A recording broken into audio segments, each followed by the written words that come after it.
బులెటిన్లో breaking news చూస్తున్నాం. నేడు ఏపీ సీఎం చంద్రబాబు అధ్యక్షతన టీడీపీ విస్తృత స్థాయి సమావేశం జరగనుంది. పార్టీ ముఖ్య నేతలు, ఎంపీ, ఎమ్మెల్యే అభ్యర్థులు ఈ సమావేశానికి హాజరు కానున్నారు.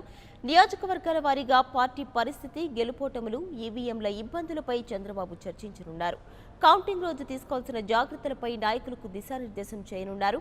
ఇక మరోవైపు టీడీపీ సమావేశంపై ప్రజావేదికలో సీఈఓ ద్వివేదికి వైసీపీ ఎంపీ విజయసాయిరెడ్డి లేఖ రాశారు. అధికారిక భవనాల్లో పార్టీ సమావేశాల నిర్వహణ జరగకుండా చూడాలని విజయసాయిరెడ్డి డిమాండ్ చేశారు.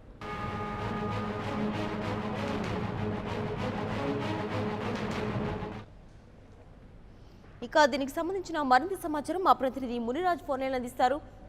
మునిరాజ్, చెప్పండి, కాసేపట్లో ఏపీ సీఎం చంద్రబాబు అధ్యక్షతన టీడీపీ విస్తృత స్థాయి సమావేశం జరగనున్నట్లు తెలుస్తుంది. మరి దీనికి సంబంధించి అప్డేట్స్ ఏంటి?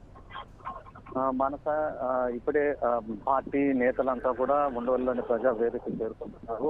కాసేపట్లో చంద్రబాబు అధ్యక్షతన టీడీపీ వర్క్ షాప్ జరగనుంది. ఈ వర్క్ షాప్ లో ప్రధానంగా ఇటీవల ముగిసిన ఈ నెల 11న ముగిసినటువంటి పోలింగ్ లో బూత్ స్థాయి నుంచి కూడా బూత్ లెవెల్లో ఏ బూత్ లో ఎన్ని ఓట్లు ఉన్నాయి, ఎన్ని ఓట్లు పోలాయి, టీడీపీకి ఎంత మేర పోలింగ్ పడింది, ఆధిక్యం ఎంత, నియోజకవర్గ వారీగా ఏ అభ్యర్థి గెలిచే అవకాశం ఉంది, ఏ అభ్యర్థి ఓడిపోయే అవకాశం ఉంది అనే దాంతో పాటు నేతలు అంటే పార్టీకి సంబంధించి కీలకంగా వ్యవహరించిన నేతలు టీడీపీకి అనుకూలంగా పనిచేశారా లేదా వ్యతిరేకంగా పనిచేశారా అనే దాని మీద కూడా సమీక్షించున్నారు. దీనికి సంబంధించి ఇప్పటికే పూర్తి స్థాయిలో టీడీపీ అధిష్టానం నివేదికలను తెప్పించుకుంది. అలాగే సీఎం కూడా సొంత సర్వేలను తెప్పించుకొని ఏ నియోజకవర్గంలో పార్టీ గెలవబోతుంది, ఏ నియోజకవర్గంలో ఓడిపోతుంటే ఎవరు కారణంగా ఓడిపోతుంది, ప్రజా వ్యతిరేకత వలన లేక నేతల సహాయ నిరాకరణ వలన అనే దాని మీద ఇప్పటికే సొంత సర్వేలు తెప్పించుకున్నారు. ఈ సర్వేలలో కూడా తెలుగుదేశం పార్టీ పూర్తి స్థాయిలో అధికారాన్ని నిలబెట్టుకోబోతుంది అనేది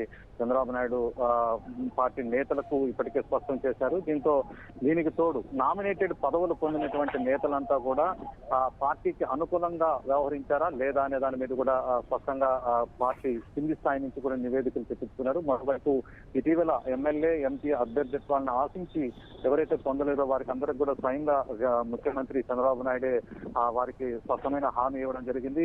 పార్టీ అధికారంలోకి వస్తే ఖచ్చితంగా నామినేటెడ్ పదవుల్లో కానీ ఇతర కీలకమైన పదవుల్లో ప్రాధాన్యత ఇస్తామని చెప్పారు. వీరంతా కూడా పార్టీకి అనుకూలంగా పనిచేశారా లేదా అనే దాని మీద స్పష్టంగా ఈ వర్క్ షాప్ లో విస్తృతంగా చర్చించి ఒక నిర్ణయం తీసుకునే అవకాశం ఉంది. అలాగే మే 23న జరిగే కౌంటింగ్ రోజు ఏ విధంగా వ్యవహరించాలి, అభ్యర్థులు ఏ విధంగా వ్యవహరించాలి, ఏజెంట్స్ ఏ విధంగా వ్యవహరించాలి అనే దానిపైన పూర్తిగా ఇప్పటికే ఎన్నికల నియమావళికి సంబంధించి సూచనలన్నీ, సలహాలను కూడా తెలుగుదేశం అధిష్టానం ఇప్పటికే స్వీకరించింది. వీటన్నిటిని కూడా కౌంటింగ్ రోజు మరింత అప్రమత్తతో తెలుగుదేశం నేతలు వ్యవహరించాలనేసి చెప్పి దానికి అవసరమైన సలహాలు, సూచనలు కూడా చంద్రబాబు నాయుడు పార్టీ నేతలకు దిశానిర్దేశం చేయనున్నారు.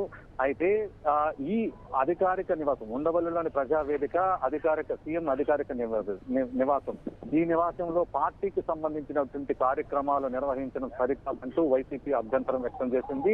ఆ పార్టీకి చెందినటువంటి రాజ్యసభ సభ్యుడు విజయసాయిరెడ్డి నిన్న రాష్ట్ర ప్రధాన ఎన్నికల అధికారికి లేఖ రాస్తూ ప్రజా అధికారిక నివాసంలో పార్టీ కార్యక్రమాలు నిర్వహించడానికి అనుమతి తీసుకున్నారా, నిర్వహించడానికి అవకాశం ఉన్న నిబంధనలు ఒప్పుకుంటాయనేసి చెప్పి కూడా ఆయన ఆ లేఖలో ప్రశ్నించారు. దీంతో తెలుగుదేశం పార్టీ తమ స్టాండ్ మార్చుకున్నట్టుగా కనిపిస్తుంది. ఎందుకంటే ఆ అధికారిక నివాసంలో ఎటువంటి పార్టీ కార్యకలాపాలు నిర్వహించరాదనేది నిబంధన. దీనికి అనుగుణంగా ఆ రాష్ట్రంలో నెలకొన్నటువంటి నీటి ఎద్దడి, అలాగే వాటికి పశుగ్రాస కొరత, ఇతర అంశాలన్నింటి కూడా అంటే అధికారికంగా ఏవైతే కార్యక్రమాలు జరుగుతున్నాయో, ఎటువంటి ఇబ్బందులు ఎదురవుతున్నాయో వాటి మీద చర్చించి ఒక నివేదిక ముఖ్యమంత్రి రూపొందించే అవకాశం ఉన్నట్టు కూడా తెలుస్తుంది. మనకు అలాగే ఈ సమావేశం ఏ సమయానికి ప్రారంభమయ్యే అవకాశం ఉంది? ఈ సమావేశంలో ముఖ్య నేతలు పాల్గొనున్నట్లు తెలుస్తుంది. మరి ఎవరెవరు పాల్గొననున్నారు?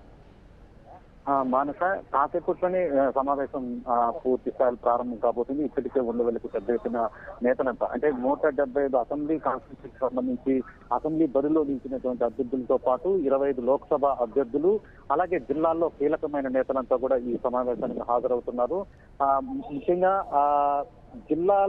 జిల్లాలో నెట్టుకున్నటువంటి నీటి ఎద్దడి కానీ లేదా ఇతర ప్రభుత్వ పరంగా ఎదురవుతున్నటువంటి సమస్యలు అంటే ధాన్యం అకాల వర్షాలకి ఏర్పడినటువంటి పంట నష్టం పైన అలాగే ఇతర సమస్యలన్నింటినీ కూడా అధికారికంగా ఏ విధంగా ప్రభుత్వ దృష్టికి తీసుకెళ్లాలి, లేదా ఈ నివేదికని ముఖ్యమంత్రి సమీక్షకు కోరడమా, లేక సిఎస్కే నివేదిక అందించి ఆయన నుంచి సహాయ సలహా ఆయన నుంచే ప్రభుత్వ కార్యక్రమాలు పర్యవేక్షించడం అనే దాని మీద ఒక స్పష్టత కూడా రాబోతుంది. మానస.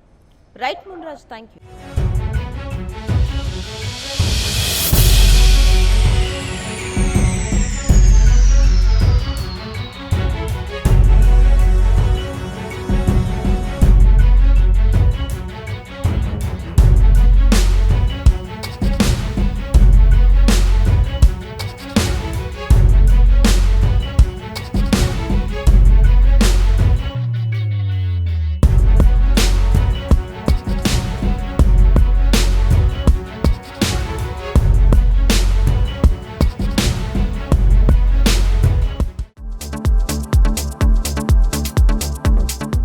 Please subscribe New Waves.